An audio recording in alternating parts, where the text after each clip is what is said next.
होगी। और psychiatric nursing के अंदर जो प्रीवियस अपन ने डिस्कस किया था कि जो साइकेट्रिक नर्सिंग क्या होती है, देन इसके अलावा साइकेट्रिक जो डिसऑर्डर होते हैं उनकी ईटियोलॉजी क्या होती है, और जो साइकेट्रिक जो डिसऑर्डर हैं उनके जो साइन एंड सिम्टम होते हैं वो क्या होते हैं। आज अपन डिस्कस करेंगे कि जितने भी टाइप ऑफ साइकेट्रिक डिसऑर्डर होते हैं इनको अपन कैसे कैटेगराइज कर सकते हैं, कैसे क्लासिफाइड कर सकते हैं। तो आज का जो ये अपना टॉपिक होगा वो होगा प्यारे बच्चों क्लासिफिकेशन ऑफ मेंटल डिसऑर्डर। आज जो अपन डिस्कस करेंगे किसके बारे में करेंगे प्यारे बच्चों, वो डिस्कस करेंगे अपन क्लासिफिकेशन ऑफ मेंटल डिसऑर्डर के बारे में। तो यानी कि जो मेंटल जो डिसऑर्डर है, मेंटल जो डिजीज है, उनको अपन कैसे क्लासिफाइड कर सकते हैं इसके बारे में अपन डिस्कस करेंगे।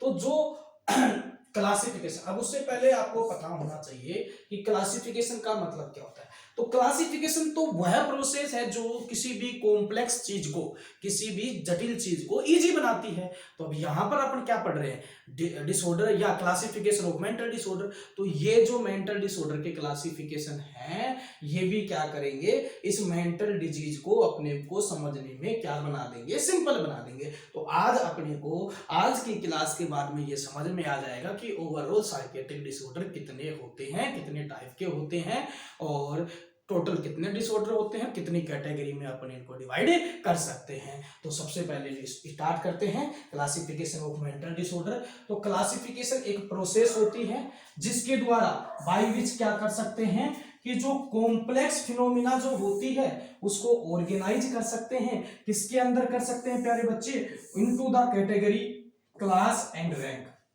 कि क्लासिफिकेशन वह प्रोसेस होती है जिसके द्वारा कॉम्प्लेक्स फिनोमिना को एक पर्टिकुलर उसको क्या कर सकते हैं, फिनोमिना को ऑर्गेनाइज कर सकते हैं। किसके अंदर, एक पर्टिकुलर कैटेगरी के अंदर, क्लास के अंदर और रैंक के according. It present there are two major classification, किसके अंदर, इन साइकेट्रिक नेम बाय ICD-11, कि यहां पर साइकेट्रिक से रिलेटेड दो क्लासिफिकेशन है, या मैं ये कहूं कि इंटरनेशनली दो, और बात की जाए तो टोटल जो क्लासिफिकेशन है साइकेट्रिक डिसऑर्डर का, टोटल जो क्लासिफिकेशन है किसका, साइकेट्रिक डिसऑर्डर का, उसको तीन तरीके से क्लासिफिकेशन कर सकते हैं। एक तो हो गया अपना अकॉर्डिंग टू ICD-11 जो किसके द्वारा दिया गया है बच्चों, जो दिया गया है WHO के द्वारा। एक है DSM जो डायग्नोस्टिक स्टैटिक मैनुअल क्लासिफिकेशन, और एक और आता है Indian classification of psychiatric disorder, Indian classification of Indian classification of psychiatric disorder. तो बात की जाए जो ओवरऑल चाहे साइकेट्रिक डिसऑर्डर कितने भी टाइप के हों उनको तीन तरीके से क्लासिफाइड किया जा सकता है। मतलब तीन क्लासिफिकेशन उन डिजीज का है, एक WHO के अकॉर्डिंग, एक अमेरिकन साइकेट्रिक एसोसिएशन के अकॉर्डिंग DSM-5, और एक इंडियन क्लासिफिकेशन के अकॉर्डिंग। तो नेक्स्ट बात करते हैं फर्स्ट क्लासिफिकेशन। तो फर्स्ट क्लासिफिकेशन है अपना ICD-11 के अकॉर्डिंग।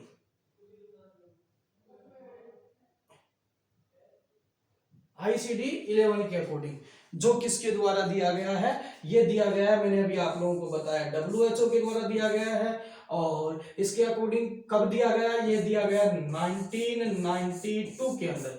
अब दिया गया प्यारे बच्चों 1992 के अंदर दिया गया। पहले ये क्या था क्लासिफिकेशन, कि इस क्लासिफिकेशन के टोटल 10 चैप्टर थे।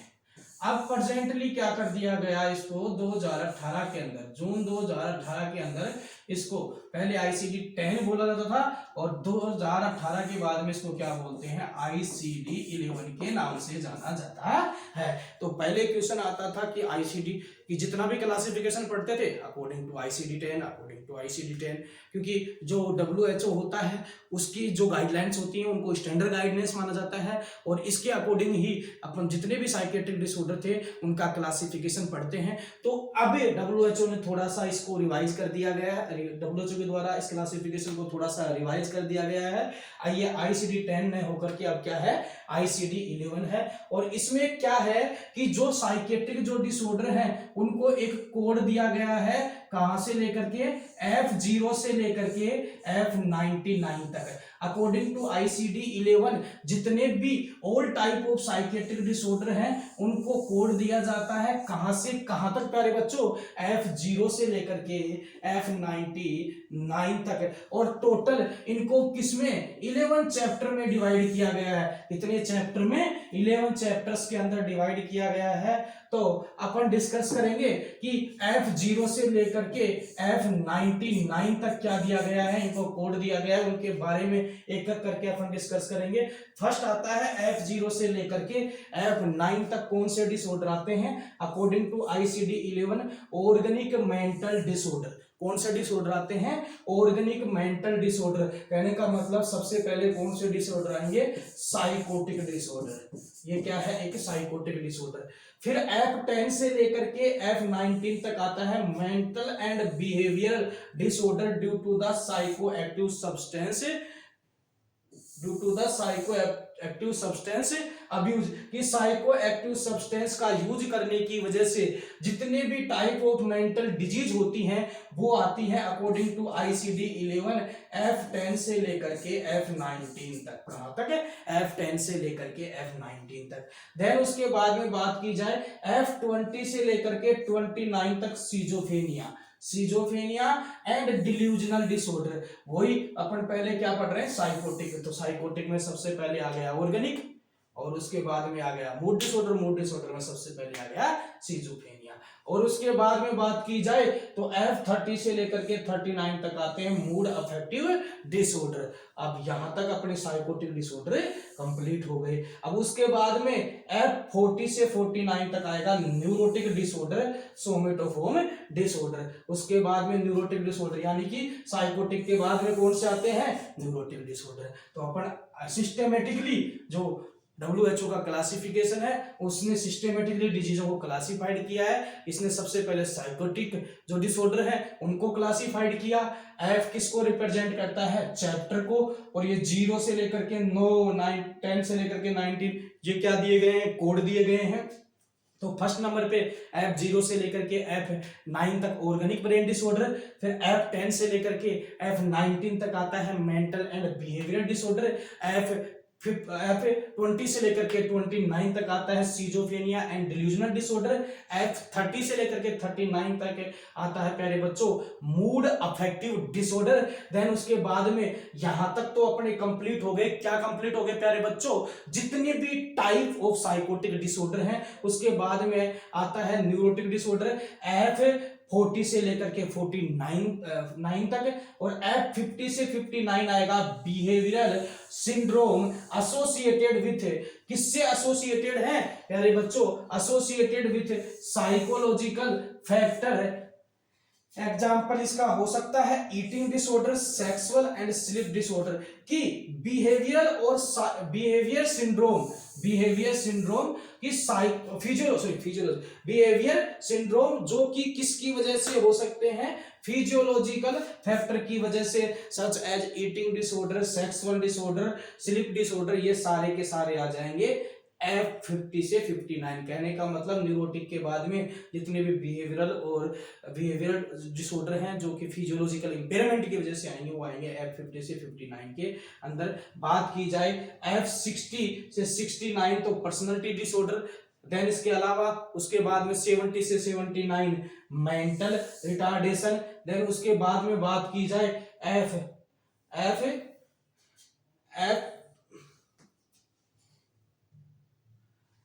उसके बाद में बात की जाए F80 से 89 disorder of psychological development. Then उसके बाद में F90 से 98 चाइल्डहुड डिसऑर्डर आ गई। देन उसके बाद में नेक्स्ट नंबर पे और लास्ट नंबर पे अनस्पेसिफाइड डिसऑर्डर। F90 से 98 childhood and adolescent disorder. Then इसके अलावा F98 तक F99 क्या आ गए? अनस्पेसिफाइड। और अपन ने जब स्टार्टिंग की थी तभी अपन ने यहाँ पर जब डिस्कशन स्टार्ट किया था उस समय मैंने आप लोगों को बताया था कि इसके अंदर क्या करेंगे अपन, जितने भी जितने भी साइकेट्रिक डिसऑर्डर हैं उनको F0 से लेकर के F99 तक क्या दिया जाएगा, कोड दिया जाएगा, नंबरिंग दी जाएगी। और F किसको रिप्रेजेंट करता है, चैप्टर को, और ये क्या है, नंबरिंग। तो अपन ने F0 से स्टार्ट किए थे साइकेट्रिक डिसऑर्डर, F99 तक अपन ने पढ़ लिया। F0 से लेकर के F9 तक अपन ने पढ़ा ऑर्गेनिक ब्रेन डिसऑर्डर आता है। F10 से लेकर के F19 तक अपन ने पढ़ा कि जो साइकोएक्टिव सब्सटेंस अब्यूज जो डिसऑर्डर होते हैं वो आते हैं। फिर उसके बाद में अपन ने पढ़ा F20 से F29 तक जो आपका सिजोफ्रेनिया है वो आता है। F30 से 39 मूड डिसऑर्डर, देन उसके बाद में F40 से 49 न्यूरोटिक डिसऑर्डर, देन उसके बाद में F50 से 59 जो आते हैं बिहेवियर सिंड्रोम, जो कि किससे रिलेटेड है, फिजियोलॉजिकल इंपेयरमेंट से related, such as eating, sexual disorder. F60 से लेकर के 69 पर्सनालिटी डिसऑर्डर, 70 से 79 मेंटल रिटार्डेशन, 80 से 89 बात की जाए तो disorder of psychological development such as language disorder, then उसके बाद में 80 से 89 चाइल्डहुड एडोलसेंट डिसऑर्डर और 99 अनस्पेसिफाइड डिसऑर्डर। तो स्टार्टिंग में अपन ने पढ़ा था कि साइकेट्रिक जो डिसऑर्डर है उनको तीन तरीके से क्लासिफाइड कर सकते हैं। एक फर्स्ट क्लासिफिकेशन तो था किसके अकॉर्डिंग, वो था प्यारे बच्चों according to WHO ICD-11 ICD मतलब इंटरनेशनल क्लासिफिकेशन ऑफ डिजीज, किसके अकॉर्डिंग, WHO के अकॉर्डिंग पढ़ा, जिसमें अपन ने पढ़ा कि इसमें कोड दिए गए हैं 0 से लेकर के 99 तक ऑल डिसऑर्डर को, और चैप्टर में इसको डिवाइड किया गया है। सेकंड आता है DSM diagnostic and statistical manual classification of disorder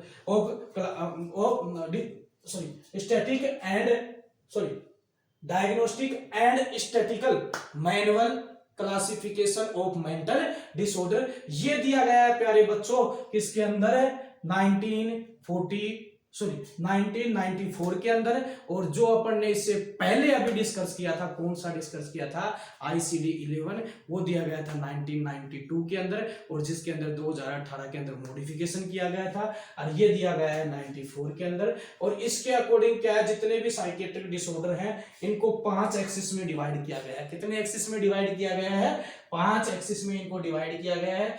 first जो एक्सिस है उसके अकॉर्डिंग क्लिनिकल डिसऑर्डर आते हैं, सेकंड जो एक्सिस है उसमें पर्सनालिटी डिसऑर्डर आती है, थर्ड जो एक्सिस है उसके अंदर जनरल मेडिकल कंडीशन आती है regarding mental health, then fourth जो एक्सिस है इसके अंदर साइको सोशल और इन्वायरमेंटल प्रॉब्लम आती है, और फिफ्थ जो एक्सिस है उसके according global assessment of functioning. तो जो DSM क्लासिफिकेशन है मेंटल डिसऑर्डर का, उसने और जितने भी मेंटल डिसऑर्डर उनको 5 एक्सिस में डिवाइड किया है। Axis first, second, third, fourth और फिफ्थ।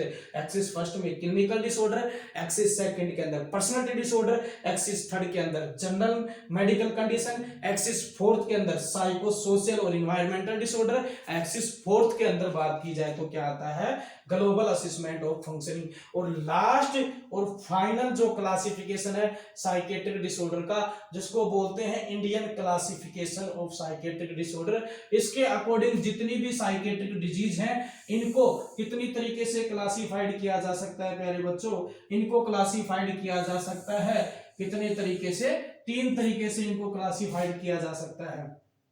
कैसे कैसे क्लासिफाइड किया जा सकता है इनको, एक क्लासिफाइड किया जा सकता है, एक क्लासिफाइड किया गया है साइकोटिक डिसऑर्डर के अंदर, साइकोटिक डिसऑर्डर, एक क्लासिफाइड किया गया है इनको न्यूरोटिक डिसऑर्डर के अंदर, और एक इनको क्लासिफाइड किया गया है प्यारे बच्चों किसके अंदर, चाइल्ड साइकेट्रिक, चाइल्ड साइकेट्रिक के अंदर।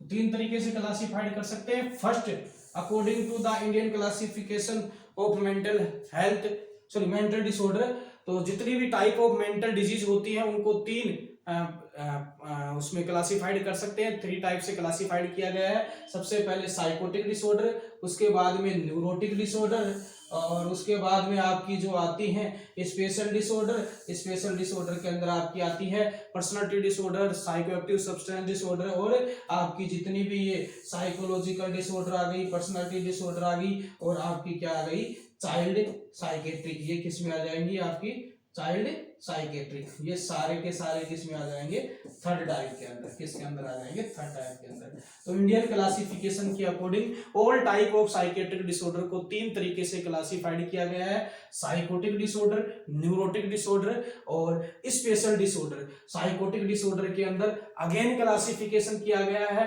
कैसे कैसे क्लासिफाइड किया गया है, एक तो है कौन सा फंक्शनल डिसऑर्डर, फंक्शनल डिसऑर्डर के अंदर एक और सिजोफ्रेनिया आता है, एक आता है मूड या अफेक्टिव डिसऑर्डर, जिसके अंदर मेनिया और डिप्रेशन, क्या क्या आएंगे मेनिया एंड डिप्रेशन, क्या आएगा मेनिया एंड डिप्रेशन। और एक सेकंड जो क्लासिफिकेशन है ऑर्गेनिक डिसऑर्डर, ऑर्गेनिक डिसऑर्डर के अंदर आता है आपका डिलेरियम और डिमेंशिया, डिलेरियम और डिमेंशिया। तो इंडियन क्लासिफिकेशन के अकॉर्डिंग फर्स्ट जो क्लासिफाइड किया गया है साइकेट्रिक डिसऑर्डर को किसमें साइकोसिस में, साइकोसिस को अगेन क्लासिफाइड किया गया है टू टाइप्स में, फंक्शनल साइकोसिस, ऑर्गेनिक साइकोसिस। फंक्शनल साइकोसिस अगेन 2 प्रकार के होते हैं, सिजोफ्रेनिया और मूड डिसऑर्डर। मूड डिसऑर्डर के अंदर 2 कंडीशन, मेनिया और डिप्रेशन। ऑर्गेनिक ब्रेन डिसऑर्डर के अंदर 2 कंडीशन, डिलेरियम और डिमेंशिया। तो ये तो हो गया आपका साइकोटिक डिसऑर्डर। साइकोटिक डिसऑर्डर 2 प्रकार के होते हैं प्यारे बच्चों, फंक्शनल और ऑर्गेनिक। फंक्शनल 2 प्रकार के होते हैं, सिजोफ्रेनिया और मूड डिसऑर्डर। मूड डिसऑर्डर के अंदर 2 डिजीज आपकी कौन कौन सी, मेनिया और डिप्रेशन। देन उसके बाद में बात की जाए ऑर्गेनिक के अंदर डिलेरियम और डिमेंशिया। साइकोटिक के अंदर बात करें तो एंजाइटी आती है, देन इसके अलावा हिस्टेरिया आता है, ओसीडी आता है, फोबिया आता है। स्पेशल डिसऑर्डर के अंदर बात की जाए child psychiatric, personality disorder, then psychoactive substance disorder और मेंटल रिटार्डेशन। ये टोटल क्लासिफिकेशन है साइकेट्रिक डिसऑर्डर का। इसके अलावा और कोई भी टाइप की साइकेट्रिक डिजीज नहीं होती है। तो इंडियन क्लासिफिकेशन के according all type of psychiatric disorder को 3 तरीके से क्लासिफाइड किया जा सकता है, psychotic disorder, neurotic disorder, special disorder.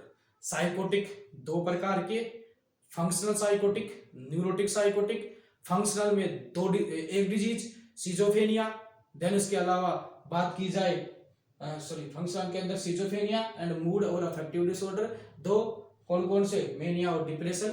Organic brain disorder में 2, कौन कौन से डिलीरियम और डिमेंशिया। ये तो हो गया आपका साइकोटिक। न्यूरोटिक के अंदर OCD, obsessive compulsive disorder, hysteria, phobia. Then special के अंदर child psychiatric, psychoactive substance abuse disorder, personality disorder, mental retardation. तो आज का जो ये अपना टॉपिक था वो यहीं तक था, जो ये था complete classification of mental disorder. उम्मीद करते हैं कि आपको कंटेंट पसंद आया होगा, और ऐसी क्लास को देखने के लिए आप हमारे चैनल को लाइक, शेयर और सब्सक्राइब करना न भूलें। Thank you.